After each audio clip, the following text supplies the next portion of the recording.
এটা মিঠা হাঁহিৰ সৈতে আজিৰ ভিডিঅ'টো আৰম্ভ কৰোঁ আহক। লগতে চেনেলটোক ছাবস্ক্ৰাইব কৰিব, বেল আইকনটো প্ৰেছ কৰি দিব। ভিডিঅ'টো শেষলৈ চাব আৰু চেনেলটোক ছাবস্ক্ৰাইব কৰিব। বিয়াৰ পিছত তাই মোক কোৱা প্ৰথম প্ৰশ্নটো আছিল, মোক আপোনাৰ পচন্দ হৈছেনে? মই কৈছিলোঁ, হেণ্টা হৈছে। এসোপামান মেকআপ কৰি উঠি 10বিধ অলংকাৰ পিন্ধিলেই সুন্দৰী বুলি নকয়। মনত পচন্দ দুখ লাগি গ'ল। মোক পৰিয়ালৰ বিয়াত ৰাজি নহওঁ বুলি ক'বলৈ নোৱাৰিলোঁ। সেয়েহে তোৰ দৰে এজনী মোৰ গলত ওলমিবলৈ পালে।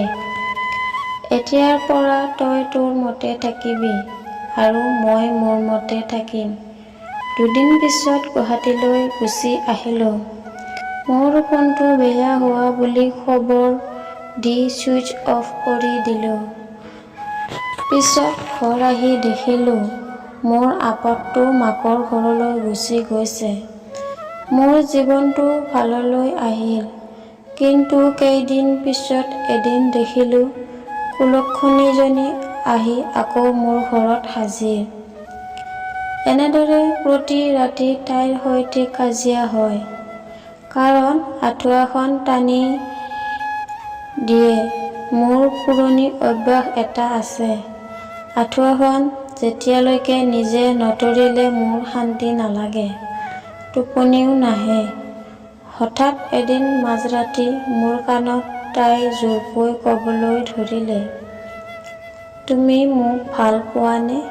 চকুটো ডাঙৰ কৰি দাঁত মুখ চেপি কৈ দিলোঁ, একমাত্ৰ তোক নহয়, তোৰ লগতে মায়ে বাপৰে তোৰ 14 গোষ্ঠীকো মই ভাল পাওঁ। আৰম্ভ হ'ল আক্ৰমণ প্ৰত্যাক্ৰমণ। ছোৱালী মানুহ ভাই, কেতিয়া কি কৰে পাত্তা নাই। ভয়ত সেয়ে বাথৰুমত সোমালোঁ। এতিয়া আৰু শান্তি। হঠাৎ ভিতৰৰ পৰা শুনিলোঁ মোৰ মোবাইলটো ৰিং হৈছে। তাড়াতাড়ি বাহিৰলৈ ওলাই ফোনটো হাতত লৈ চালোঁ। তাই হাঁহি হাঁহি ক'বলৈ ধৰিলে, মই কল কৰিছোঁ তোমাক। বাথৰুমৰ পৰা বাহিৰলৈ আহিবলৈ মই হাতজোৰ কৰি ক'লোঁ, মোক মাফ কৰি মাফ কৰি দে। হ'ব আৰু। প্ৰাকৃতিক সৌন্দৰ্যৰ লীলাভূমি গোলাঘাটৰ চাহ বাগানৰ ফালে এদিন কিবা কামত যাবলগীয়া হৈছিল।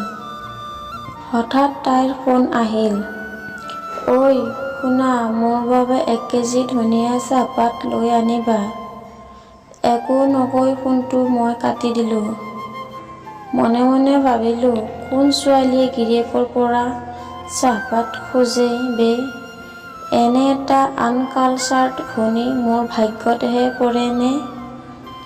এদিন ৰাতি ঘৰলৈ ঘূৰি আহি মই ভাত খাবলৈ লৈছোঁ।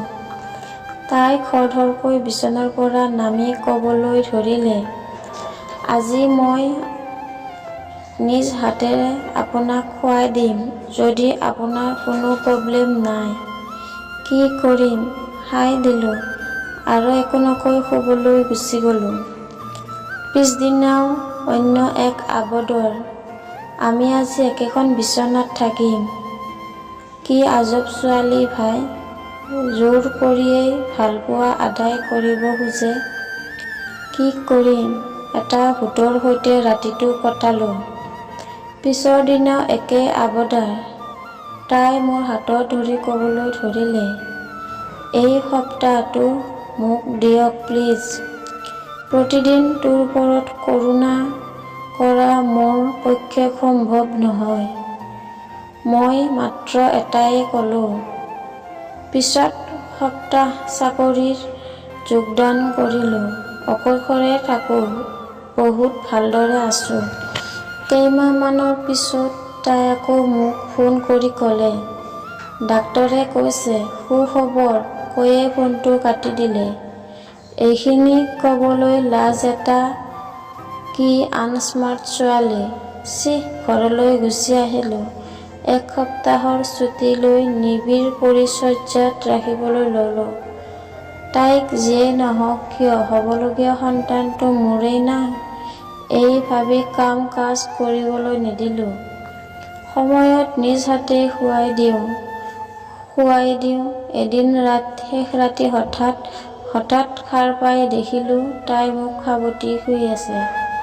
দেখিও নেদেখা ভাওজুৰি মই একো নকলোঁ। সিদিনা এনে লাগিছিল যেন মই অলপ ভাল পাবলৈ লৈছোঁ। কিন্তু পিছত কন্যা সন্তানৰ দেউতা হ'লোঁ। মোৰ ছোৱালীজনী দেখিবলৈ খুবেই ধুনীয়া।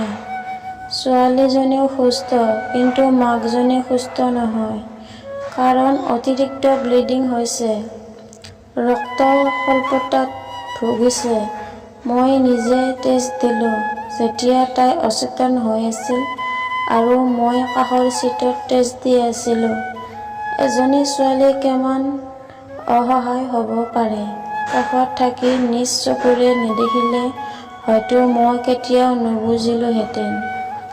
তাইৰ জ্ঞান উভতি অহাৰ পিছতে মোক সুধিছিল, মই বাচিমতো?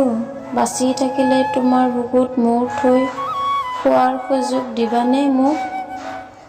আৰু যদি মৰি যাওঁ তেতিয়াহ'লে কাকো তুমি বিয়া কৰাবলৈ নোৱাৰিবা।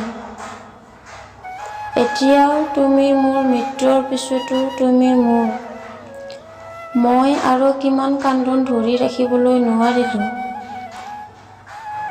সেইদিনা প্ৰথম তাইৰ দুহাতত ধৰি কৈছিলোঁ, তুমি প্লিজ মোক ক্ষমা কৰি দিয়া। মোৰ চকুৰ পানী নিজ হাতে মচি দি কৈছিল, তোমাক বহুত ভাল পাওঁ। ভগৱানৰ ওচৰত হাতযোৰ কৰি সিদিনা প্ৰথমবাৰ তাইকে বিচাৰিছিলোঁ। মোৰ বিনিময়ত হ'লেও তাইক ভাল কৰি দিয়া ভগৱান। সেই সময়ত ডাক্তৰে আহি ক'লে, এতিয়া আৰু সৰু অপাৰেশ্যন কৰিব লাগিব।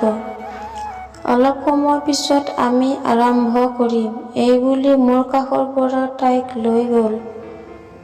মই যেতিয়া ভীষণ অপেক্ষাত ৰৈছোঁ মোৰ ঘৈণীজনী সুস্থ হৈ ওলাই আহিব।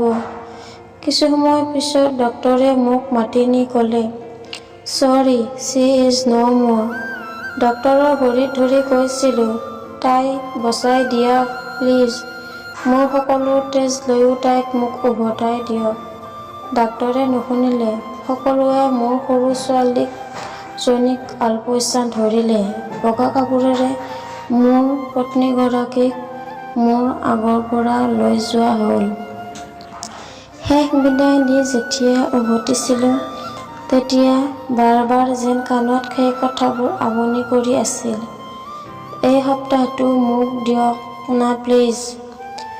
মোৰ কাৰণে 1 কেজি তাজা চাহ লৈ আহিব।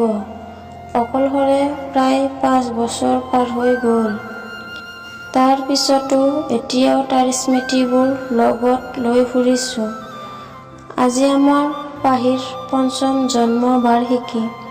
অলপ সময় আগতে তাই মোৰ কোলাত উঠি মোৰ কান্ধত তাই মূৰটো থৈ ক'বলৈ ধৰিলে, দেউতা, তুমি আজিও মোৰ সেই আনকালচাৰ্ড মাজনীকে ভাল পোৱানে?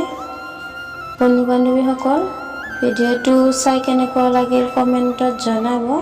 আৰু যিসকলে মোৰ চেনেলটোক এতিয়াও ছাবস্ক্ৰাইব কৰা নাই তেনেহ'লে চেনেলটোক ছাবস্ক্ৰাইব কৰি বেল আইকনটো প্ৰেছ কৰি দিব। আকৌ লগ পাম অন্য এটা ভিডিঅ'ৰ সৈতে। আজিলৈ এৰিছোঁ।